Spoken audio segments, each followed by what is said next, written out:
Hi, my name is Mike Rich. I have 3 college degrees, numerous licenses and certifications, but predominantly in the medical world, I practice as a certified licensed athletic trainer. What I do on a day-to-day basis now is travel with pro rodeo, which is by far my favorite sport to cover. And with thanks to Justin Boot Company, I'm allowed to do medicine for the reason I got into medicine, just to help people. In this series, I'm bringing on a lot of really smart, intelligent doctors. I'll also bring people on the show that are life experiences may help you. And so I think I can reach out and help you people with whatever medical ailment you may have. Mike Rich here with the Justin Sports Medicine Show. Our guest today is Luke Branquinho, 5-time world champion steel wrestler that's been through a myriad of injuries. Welcome to the show, Luke. Appreciate it. Thanks, Mike. The reason I want to interview you on this medical podcast I'm trying to do is not the miles you've traveled, but the road you've traveled on, which is a lot of washboard roads. Just give me a quick synopsis of injuries that required surgery. So we'll start in 2005 with my pec. Well, I actually went a few years without requiring surgery, which was kind of nice, obviously, you know. And then 14 was my lat, which I did at Salinas. Bounced back quick from that one. Then we go to 17 with my rotator cuff. 18 was my bicep.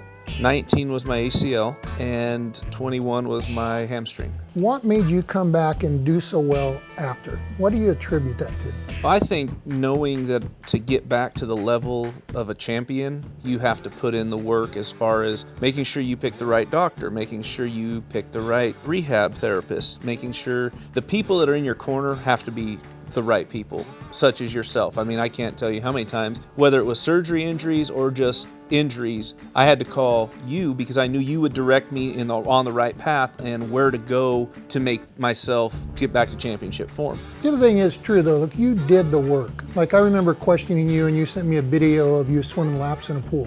I didn't know you knew how to swim. But how did you keep the mindset of not giving up? There was many times I wanted to give in, throw in the towel because I was tired, I was sore, I was frustrated, but you just have to push through that, drive through that. And fortunately for me, my support system with my wife and my family, you know, was huge. And growing up as a kid, that was always something, you know, my folks tried to instill in me. You finish what you started, and then when you get there at the finish line, you'd be like, wow, this was worth it. And so you did it 4 more times. Yeah. So question for you, what is the strangest thing you've seen in one of our facilities? The cupping deal was probably the strangest thing you did. And I actually just looked at a picture of that on the phone with my bicep. And I came to your clinic and you put cups on my bicep. And that was probably one of the strangest things. But also the dry needling. We did dry needling on my arm in Tucson, and we did it a couple times, not knowing anything what it was, and you telling me about it. And I mean, who's gonna trust somebody to stick a needle in your arm, make your arm twitch? And obviously knowing what you guys do and trying to make us better, I trusted you. And I mean, there's so many things, but those were some of the interesting ones. Well, I appreciate you coming today, Luke. I appreciate what you guys have done for me and what you're gonna do for the future. Thank you very much. Thank you. Well, Dr. Bailey, welcome to my show, the Justin Sports Medicine team. We're trying to reach out and help a lot of people break medical terms down into layman's terms. He came to Phoenix in around 1996 for the Suns organization. I just was here on a road trip for a game. I joined a group that took care of the Suns. The first year the Coyotes were here, so I was co-team physician for that, head orthopedist for the Rattlers, the Mercury, and did a lot of high schools at the time, about 11 high schools.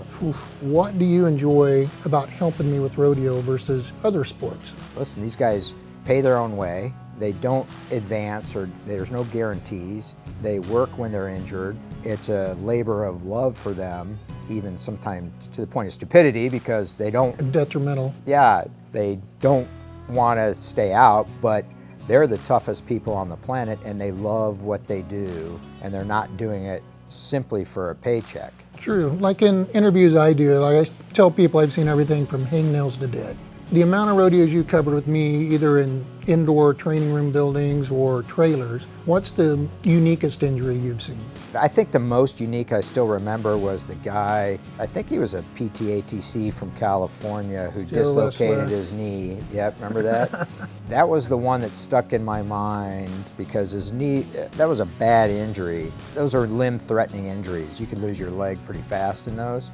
And it was so unstable. Just if I took my hands off it in the dirt, it's coming out. So, you know, we got him splinted and all this stuff, and we asked him just to go get some x-rays because we didn't have it at the event. Next thing I know, you tell me he packed himself in his trailer and drove back to California. And that mentality, while not smart for him, you know, he's in charge of himself, of course, but it's still that mentality I love, that it's like nothing's going to stop me. Well, Dr. Bailey, thank you for the time. Appreciate you coming in and donating your time to help me out. Glad to do it. Thank you for having me.